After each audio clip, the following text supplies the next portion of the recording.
Hey everybody, Ditkaz here again with another video that is just way too late getting made and released from when I wanted it to be, but this is at least another step in the process of me getting caught up on these videos. And they should start getting released, at least a few of them, a little more closer together than what I have in the past, because I have a backlog and I've already got a few of them scripted out and ready to go. I just need to record them, edit them, get them out there. Today, we have finally my fall 2024 anime rankings. And it's been a few months since I actually finished all these shows. I just didn't put this video like scripted together and get it finished up. So it's a little bit more from memory. Hopefully I didn't mess up my thoughts on it, but we gave it our best here. I don't know if I remember to say this in all of my past videos, but there's probably going to be some spoilers in the things that I say as I kind of ramble on here about these different shows. So I know it's been a bit since all these shows finished airing, but in case you haven't seen them and don't want to be spoiled, either skip past those parts when you hear me start mentioning them, or just hold off on this video until a later date whenever you're caught up and not worried about it. I don't really want to waste any more time, so let's just jump right on in, starting with the shows at the bottom of my list. At number 16, and shouldn't be any surprise to anybody if you knew what all shows I watched this season and other things that I've said about this show in the past, but it's Sengoku Yoko. Now that Sengoku Yoko is over, I can finally say for sure that it just ended up staying as one of the biggest disappointments for me in terms of like anime that I've watched in a long time, maybe ever. I was really, really excited by the concept of this show. Like when I read it before I like watched the trailer for it and everything, I said this was going to be right up my alley. Everything kind of lined up for me, and it was just not what I thought it could have or was going to be. And it just really was not that great. It was an okay show, but it looked like it was going to be something awesome, and it just really was not that. I will say the character Senya did grow on me in this last core of the show. He became a lot more interesting character than he started out as, but Shinsuke is still the best character in the show for me, and like the show kind of just the series doesn't really use him as well as they could, or as much as they could, to their advantage. The animation in the show does remain pretty decent, and as I've said in some of my theme music videos, this show actually has really good theme songs, but that's like the biggest thing, the best thing it has going for it. Overall, like the ending of this show is almost like the biggest letdown. Like it made me really sad at the very end, and then really incredibly frustrated at the very, very end of the show. Having to see a few of the main characters become like godlike beings that are immortal and everything is okay. Then you get to see them have their happy endings where they actually, they have families and all that. And it's like, okay, that's cool.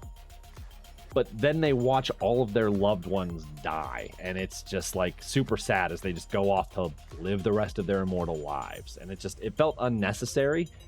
I really feel like this ending could have just shown them go off to live their lives, maybe shown like a real quick thing to show that they did go on to have families, and then just cut it there.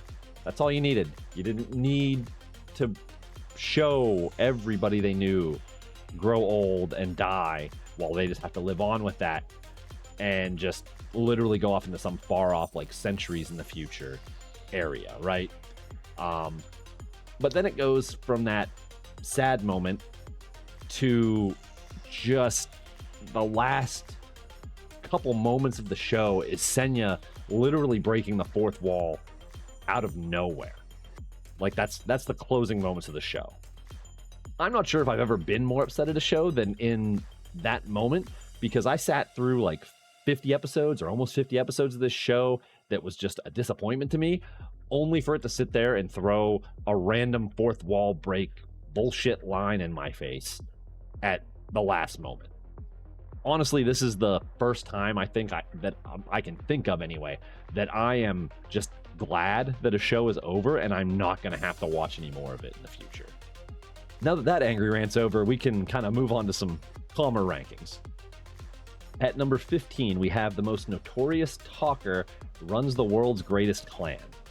Although this series is just above the previous series, it's really not that close in ranking. Like it's like Sengoku Yoko's way down here, and there's a huge gap, like a whole nother level. with where I have this show, because I actually genuinely enjoyed watching this show the whole way through. It has the common enough concept of the underpowered character that finds unique ways of keeping up with characters that are just overall stronger than them, like their natural God-given abilities, so to speak, whether that's supplementing it in some way or just finding ways to use his powers that other people don't think about really doing, and it kind of like levels the playing field for him, right? The fact that in this series the main character is also the grandson of the former strongest adventurer like ever known, and then still is like this super weakling, also really isn't that original, but it still works, right? They do it all right. I think the other characters they show later on are pretty interesting, like the assassin girl whose grandpa was a rival of the protagonist's grandfather. I think she's cool, and how the two of them end up teaming up and like making a new party together. I think it really shows that main character's like high intellect and his like great strategic mind. To kind of backtrack a little bit to the beginning of the show, it's really interesting how ruthless of a character the main character is. Going so far as right at the beginning of the show, selling his former party members into slavery after they screw him and their other party member out of a whole bunch of money and try to just like run away off into the sunset. And like they try to like beg him to, you know, show kindness, and he's just like, nah, F you, pretty much. And in slavery they go, and then they start freaking out about him and calling him worthless. And it's, I don't know, it was a pretty interesting scene. Like, wasn't sure the guy was going to be that ruthless right off the rip. Anyway, later on, they actually also add this really cool samurai character who was a slave, or is a slave as well, at least to start out. And once he's able to join the party, the main character really brings out that character's strengths and like maximizes his use in their party as well. And it's I really liked seeing how they built up his strength and like utilized him in the end of the series. I do think this show has a lot of potential to tell some really cool stories if it gets more seasons later on, but I just really enjoyed everything else this season, at least a little bit more than this one. At number 14, we have SAO Alternative Gun Gale Online Season 2. I'm a known SAO fan. I don't really hide that at all. And unlike some people that do like the show in general, I have enjoyed all of it. A lot of people don't necessarily like anything past the first arc. A lot of people don't like anything but the fantasy stuff and don't like the Gun Gale Online parts. I did enjoy the Gun Gale Online, though not maybe as much as some of the other parts, but I also did really enjoy the first season of Alternative GGO. This second season started off really promising in my opinion with the Squad Jam, but completely lost my interest whenever they introduced the whole Betrayers team concept. That whole part of the Squad Jam just really lost me at that point. I think that's mostly because it made me cringe, because I thought about different PvP games, like squad games that I play, and I play games to play with my friends, especially if I was playing in a game like this, right? If I was in a competition like this, you make your team prior and everything like that. It's not a randomly picked team. You've made this team, you've chosen to play with your friends, and then all of a sudden it's told, oh, hey, you're actually on a Betrayers team, you have to kill your friends and you're with these random people. I would probably just off myself in the game right there, just quit, log out right then and there, quit the competition, because that's just not fun to me. That's not why I would want to do that. And I just thought it was a dumb, boring thing that just isn't an interesting concept of a story to me. If people like it, sure, maybe, I'm sure there's some people that really did enjoy that part of it. It's not for me. So basically the whole first half, if not more, of this season was just completely ruined for me, even if it did still have good animation and characters that I enjoyed. Now, the second part with the castle siege, where the players were told that they were going to be fighting against highly trained AI, I thought was really cool, and I was really interested when they had the twist that it wasn't actually highly trained AI, it was actual special forces people. Granted, the players still don't know that, but they were actually fighting real people that were like special forces, and the one guy had like never really been in threat of dying in any mission, so he didn't have a fear of death, so they were hoping that something like that would happen and it would kind of like help him out mentally, right? Like prior to that reveal, I actually thought the AI was just straight up based off of real people, so I at least feel like I was a little bit on the right track, but it still was more than what I expected. And like I said, I thought it was a cool twist. I really enjoyed that second part. It was cool. At number 13, we have Let This Grieving Soul Retire. This show is kind of fascinating because it requires basically every other character other than the main character to either be incredibly clueless or dangerously accepting and choosing to ignore the main character's blatant weaknesses. I found this show pretty funny, and also feel like you kind of have to feel bad for the main character who just wants to quit adventuring and just basically go back home, but he's the only person who seems to understand how in over his head he just remains and has been for years at this point. Hopefully we get more seasons of this show because I'd like to see more of the other grievers, partially because I want to see just learn more about their backstories, but also to see them interact in the current timeline with the main character. I think it's also worth mentioning how funny it is at the very end, like in the last episode of the show, how they have the curse mask that tried to like take over the princess and use her to, I don't know, take over the world or whatever. How it basically confirms how weak the main character is, because it basically just says that he's worthless and completely unusable as a host for it. So, I don't know, I thought that was funny. At number 12, we have Blue Lock Season 2. It is really sad to see how much worse the animation was for this season as compared to the first one, but I still enjoyed it overall. I do feel like some people online over-exaggerated a little bit by how much worse the animation was, but it is noticeably worse than the first season's animation. Part of that might be due to them wanting to maybe save on the budget and choosing to use more 3D CG at points that they used traditional animation in the first season. But there are some parts that, from what I could tell, were traditionally animated and were at a lower quality than what the first season was. Although that doesn't speak to this season as a whole. There are parts that still look incredible. And the really cool characters and interesting story are still there. It's still the same show at that point. So that kind of puts this up above some of these other shows that maybe had a little bit better animation, but this show just outclassed them in story, in my opinion. Seeing Yuichi and all the other characters continue to improve and evolve, I think is just really cool, and I honestly even liked seeing the changes in Rin as a character and like a competitor, even if he's still kind of a dick. I'm still incredibly invested in this show's story, and I love the concept and the psychology behind everything with it, so I really, really hope they kind of take a step back from the 3D CG, improve back to the like animation quality of the first season, and just, you know, lock back in, unless they really put a bunch of budget to like actually make their 3D CG good. Like 3D CG can be really good, it just traditionally isn't in anime, at least not in most series. So if they can bring that up to the high end of 3D CG, then maybe it's a little more passable. But I would prefer to just see them just go back to nice, high quality, traditional animation like the show originally was. Get back to that animation quality, and we're great. We'll see what the future of this show brings, though. At number 11, we have Negative Positive Angler.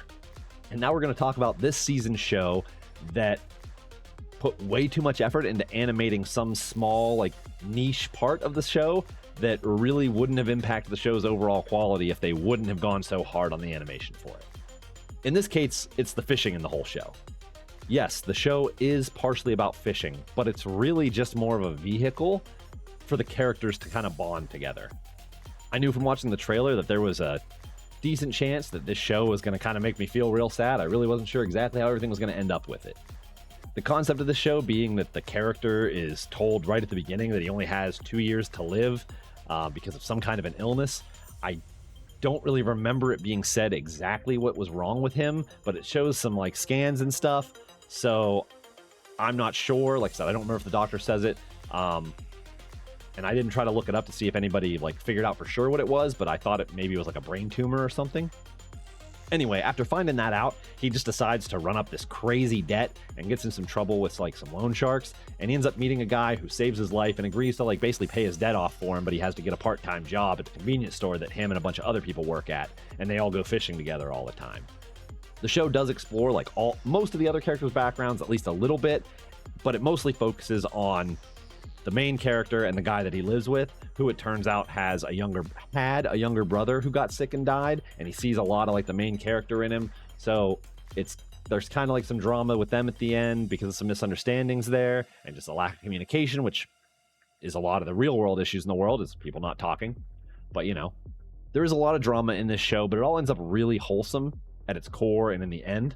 I really wasn't sure how the ending was going to go, but I was kind of leaning more towards them probably like basically finding out, oh, hey, the character did end up dying, but they end up doing this thing where he goes off, like he gets in touch with the doctor, he moves back home with his parents to get treated at a different hospital and stuff, but it's still kind of up in the air. And I think this last scene is going to be all the guys that he like made friends with going to like basically like say goodbye at his grave and like, you know, cast a line for him or something. But then it ends up showing that he like seemingly recovers and he's alive. So it ended up being a happy ending. It's a good show. At number 10, we have I'll Become a Villainess Who Goes Down in History. This is another in the list of reincarnated as a villainess in a dating sim series that you seem to get at least one of every other season or so, I think, something like that recently. This one isn't my favorite of those that I've seen, but it's still pretty entertaining. In this particular series, she actually at least says she wants to be a villainess. That's why she's literally like, I'm going to be a villainess who goes down in history. And she tells people that she's a villainess all the time. But everything she does is actually like a good thing, and it makes people like her more and more constantly, including the prince, who ends up falling in love with her instead of the main heroine from the games. There's a lot of little interesting plot points, including her having to give up one of her choosing to give up one of her eyes to return vision to this other character who's actually like the prince's uncle, who was like outcast to this village of thieves because of like basically he was framed when he was younger. As well as finding out that the heroine actually has like this weird brainwashing semi-passive magic that she has where like she doesn't even realize she's using it, but when she gets upset and realizes like she's not getting her way, she basically makes people like her more and agree with her and like turns people to her side and inadvertently causes people to go against the people that are upsetting her, even if she isn't actively trying to be upset. So that ends up going towards like the main character who's actively trying to impede her at points and like disagrees with her all the time about how she wants to do things. She does end up finding out that she's using this power because between like the main character and her allies, so she finds out about it and she kind of like starts to learn to control it at the end, and like things kind of end up a little bit better in that regard. The ending of the show does set up for a second season that I haven't checked to see if there's confirmation if it's going to happen or not yet, but I'd be really interested to see it if it does get confirmed. At number 9, we have Mecha Ude. This is a very flashy series, and between the trailer and the very beginning of the show, I thought this was going to actually end up a lot higher, well, at least a little bit higher on my list. I think the characters are interesting, and the mech concepts are pretty original in my opinion. And I also think that most of the story really doesn't feel like it treads an overly beaten path, and it works through most of the storyline. That being said, I feel like the ending was at least a little bit underwhelming. The fights were all really good, but it felt like it just kind of ended abruptly. I would have liked to have seen things maybe build up a bit more and have more episodes instead of just having all this build up, having like the one big fight, and then all the mechs just kind of go home after building these relationships with them and their human partners that they end up making. And like there's these like, some of them have really close-knit friendships, even if they started off as slaves, basically, for lack of a better phrase. It just ends up at the end feels a little bit disjointed to me. But overall, it was a very good show with great characters and really good animation throughout it. At number 8, we have Tying the Knot with an Amagami Sister. This is a very interesting rom-com series in my opinion. And although I can't say that the concept of the main character being told that he has to pick somebody to marry and having no actual interest in that, or the other things that come with it, in this case taking over a family shrine, is particularly original, but it still works when it's done right, and I feel like it's done right here.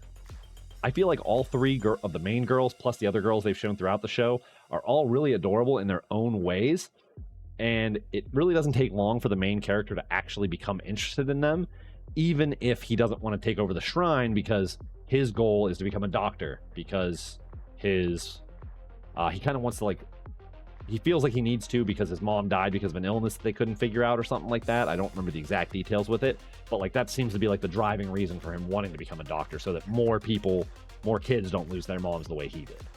There's this other aspect of the show where the main character seems to have these premonitions in his dreams, and he spends like each episode, like after starting the episode having this dream, he tries to make sure that what he saw in that dream doesn't happen, but it always ends up happening anyway, one way or another.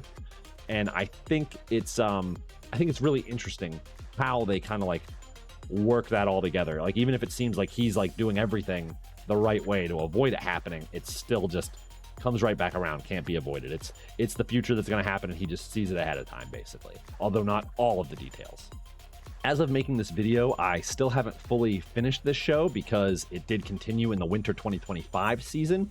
So we'll see how the ending of the season goes, or if it's actually the ending of the entire series, and where my opinions sit on the show at that point. For now, it's an enjoyable show with great characters, good animation, and a well-done story, in my opinion. At number 7, we have Goodbye Dragon Life. I'm actually not sure if I've watched a series like this, where the main character was a super powerful creature, in this case a dragon, in his previous life, but then gets reincarnated as a regular human. Normally it's the other way around, whether it's an isekai or not, which this series most certainly is not, as the main character is reincarnated within the same world that they died in. Basically, from what I can tell, like almost right away. I don't know. It doesn't specifically say if there's like a time skip, but it might be a little bit. I don't know for sure if they do say that for sure. I think it's also really cool how not only does he retain his memories of his life as like this divine dragon, but he's actually also still has access to his draconic powers, which makes him really powerful in magic and stuff like that. But he's very secretive about it because he doesn't want people to find out like who he is, or that he is this much stronger than everybody else, basically.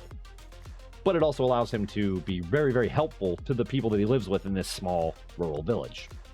I really enjoyed this show and its characters, especially the Lamia Selena, who pretty clearly falls in love with the main character almost within like moments of meeting him, like within like say an hour probably of meeting him. But the hero adventurer character Christina is also very likable in my opinion. The show slowly has bigger stakes, kind of starting with the main character Dolan trying to convince the villagers to let Selena live there with them, to someone basically kidnapping her and trying to kill and do experiments on Selena, to demons invading a nearby forest, and it's like this crazy like jump, right? The animation isn't anything super crazy in this show or flashy, but the characters look nice, and I wouldn't say it's under animated really. It's just there are certainly better animated shows with like more technical aspects to them. The show ends with the main character as well as Selena going back to, I believe it's kind of like the capital with Christina, because Dolan is going to go to this like magic school kind of. I don't remember the exact like details like of what the exact institution was that he's going to join, but it's somewhere that she's actually already like the top person at, so to speak, like the most promising student or whatever. It basically seems to set up more story, so hopefully we get more seasons for this in the future. At number 6, we have Demon Lord 2099. This was another super interesting show that I found very original in its concept, where you have the typical story of a demon lord, in this case his name is Veltol, being struck down by a hero and eventually reviving. This time he wakes up in a cyberpunk future where his world, which is like a full-on fantasy world, merged with another world that seems like, I believe it's technically our Earth, or at least a version of Earth, because like the cities are the same. Like it straight up talks about city, like uses the names of cities in Japan, like Akihabara and Shinjuku and stuff like that. So it's Earth, whether it's actually our Earth or a different Earth, I don't know. It's basically Earth. There's a lot of side effects from that merger that happened like hundreds of years prior to his reviving. But I won't go into all the details here, partially because I can't remember everything that kind of happened there. Like I think there's like some problems with the atmosphere and stuff like that, and like basically people kind of live in bubbles. I think kind of like there's like domes around the major cities, and like everything else is kind of like a wasteland. I think I don't remember all the details. Honestly, the fact that it's a world merger makes this one instance where I'm not sure if this is an isekai or not.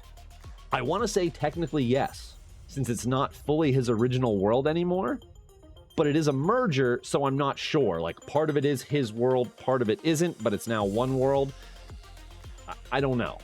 I'm gonna have to do some research at some point and really look into that to see like if there's kind of like a hard determination on what that would really be. Maybe I'll probably talk to my buddy a little bit about it, like while we're at a convention this weekend after I finish recording this. Like, we're going out there tomorrow, see what he thinks about that.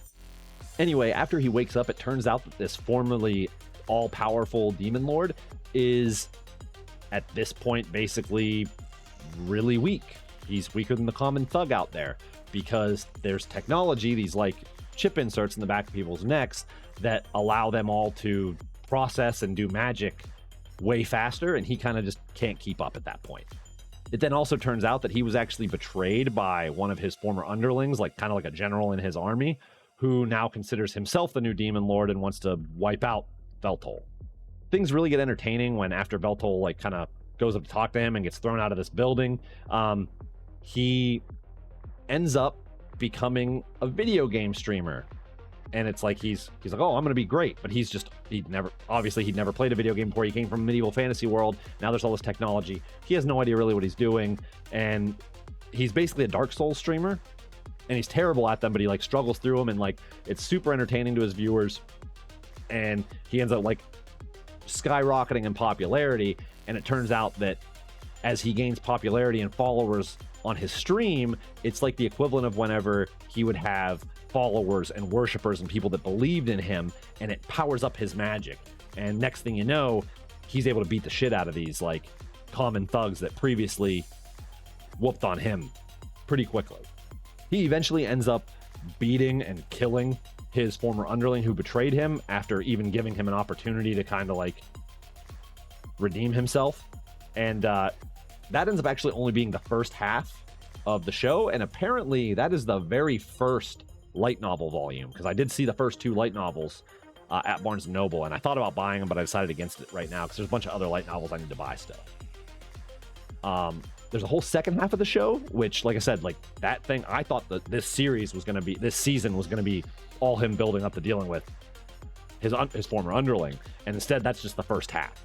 So there's a whole second half after he gets revenge, and they end up going to another city, and there's like the goddess who gave the hero his powers and stuff. Like, she's been reincarnated into this like elven body, and all this stuff happens. I don't know. I don't want to really give too much more on the spoilers for that. I've given plenty already for like the whole first season here.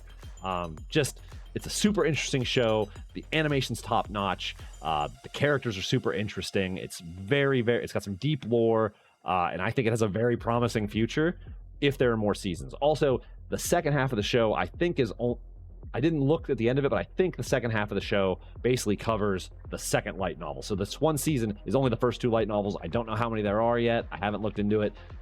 Super cool show.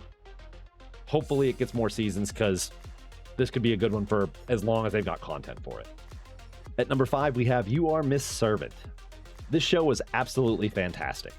The characters aren't as detailed as some of the other shows, but the animation is still gorgeous and flows very well. The maid character, Yuki, she's a former assassin, and she's actually one of the most precious characters, at least this season of anime, if not the whole year of 2024. Seeing the relationship between her and Hideyoshi, the main character who she ends up serving as the maid for, grow is very heartwarming, even when there are growing pains, as he's very unsure of himself, and it kind of causes some misunderstandings there. Plus, like, because of her background, like the classic trained as an assassin from a young age, she kind of like doesn't necessarily understand everything. She can't do everything like a lot of normal things all the time very well. So there's that adds to her cuteness aspect, but it kind of causes more misunderstandings on her half as well.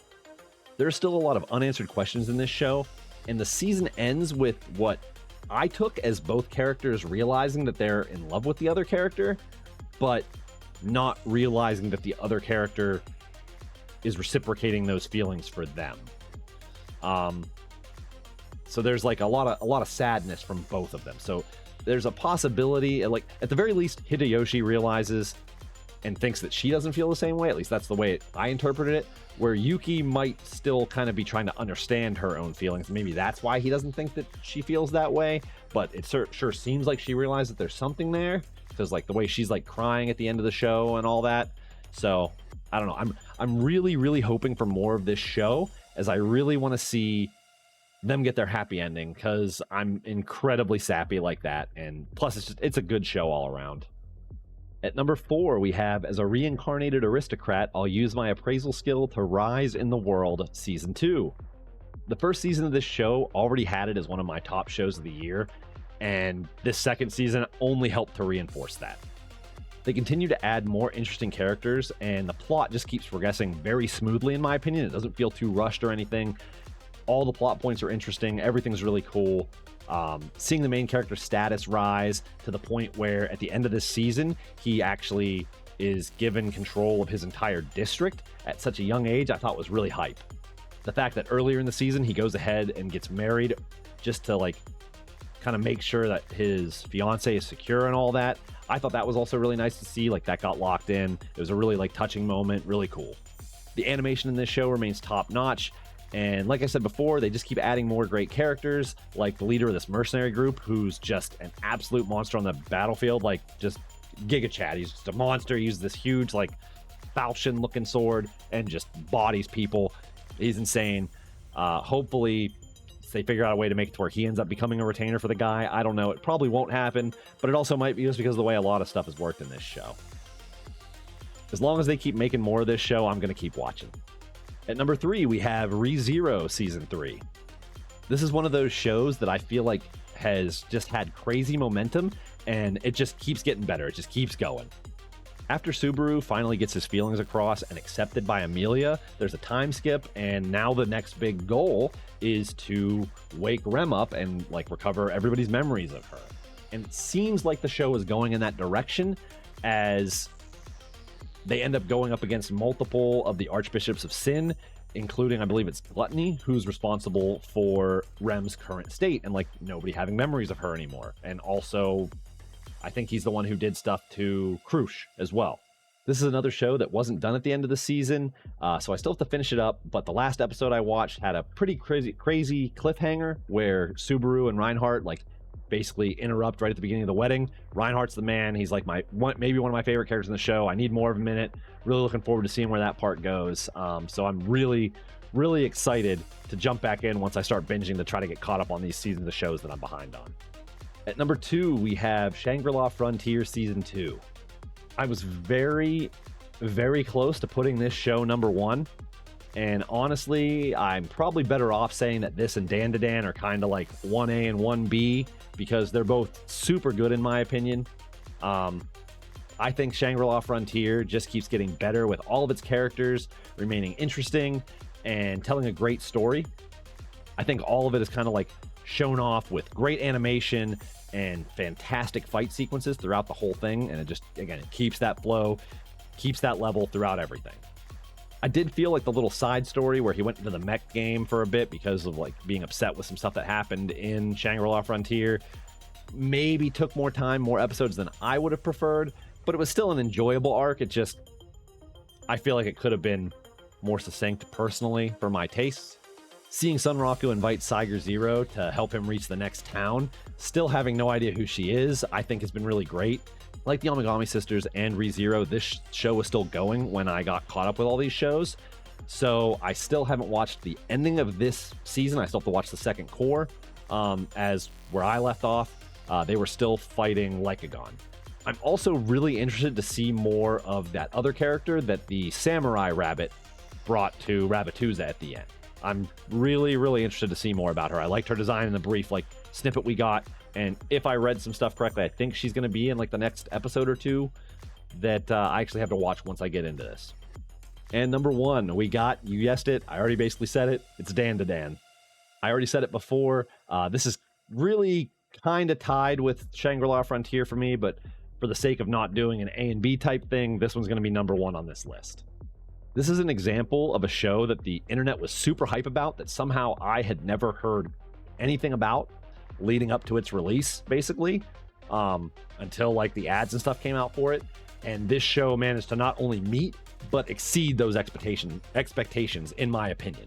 I think all the characters are great, and the dynamics between all of them are fantastic. The growing feelings simmering between Ayase and Okarun, I think they're done very comically, but they're also very wholesome. Then you throw in Ira, who once she's introduced, she pretty much falls in love with Okarun pretty quick, like once they save her life. and it just kind of adds this like element of chaos to that relationship, right? Plus you have Seiko and Turbo Granny in her cat form. Once that happens, like that's even more chaos and comedy and all that. Then there's the guy that they add at the end who's like Ayase's like childhood friend. Like they only showed him in a couple episodes before like the end of the first season, so like I haven't got to see enough of him yet, but like so far I'm kind of indifferent on him, but it's added some more chaos and comedy to it if nothing else. Like overall he's probably my least favorite character though. I do think this show does everything right with its characters and its storytelling. The animation and coloring is also some of the best you'll see, in my opinion. The only negative is how this season ended on a major cliffhanger, but that's got me incredibly excited for the new season that started up. So I really got to get caught up on all the rest of the 2025 shows so I can watch season 2 that's already like a couple episodes in. Like I got to start binging stuff pretty much as soon as I get these next couple videos done. And that's my ranking of the shows I watched in the fall 2024 anime season. As has been the case with all of these other videos I've done, all of these shows aired on Crunchyroll, as I don't have High Dive yet. I do plan on finally getting High Dive here soon because there's a show in one of these upcoming seasons that I need to get caught up on that I do not want to miss out on. Absolutely don't want to miss out. So I'll finally get High Dive here soon, which means I'll probably also binge both seasons of Oshinoko so I can finally watch those as well. Let me know in the comments what your thoughts are on these shows that I've rated here, like whether you agree or disagree, or if there's anything that you really think I missed out on watching this season. I plan on getting this season's theme song tier list recorded and uploaded sometime hopefully early next week, although I am going to be at a convention for the next couple days after finishing recording this, so it's going to have to be something that I record and hopefully get edited starting like Monday. Maybe Sunday night I might record it after getting back from the convention. If you enjoyed this video, you can check out my previous season's rankings right up here in the corner. It should come up whenever this ending card drops. And for more of my content, once I get back to streaming, you'll be able to check me out playing video games on Twitch at twitch.tv/Ditkaz. That's Ditkaz. Thanks as always for watching, and have a great day, everybody.